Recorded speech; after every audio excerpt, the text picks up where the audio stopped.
আদালতে তোলার সময় টানা হেঁচড়া ভয় আর আতঙ্কে অসুস্থ হয়ে পড়েছেন ইউটিউবার তৌহিদ আফ্রিদি। বারবার বলছিলেন, আমি হাঁটতে পারছি না, আমাকে আস্তে ধরেন, আমি পড়ে যাব। এরপর পানি খেতে চান তৌহিদ আফ্রিদি।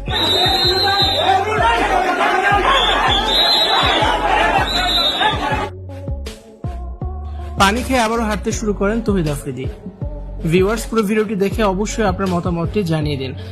দুঃস্বপ্নের দিন পার করছেন ইউটিউবার তৌহিদ আফ্রিদি। জীবনে কখনো ভাবতে পারেননি এমন দিন তাকে দেখতে হবে। মামলার আসামি হয়ে এভাবে তাকে টেনে হিচড়ে আদালতে তোলা হবে।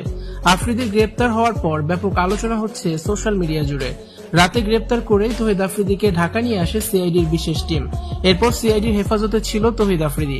আজ দুপুরে সিআইডির গাড়িতে করে তৌহিদ আফ্রিদিকে আদালতে আনে সিআইডির বিশেষ টিম।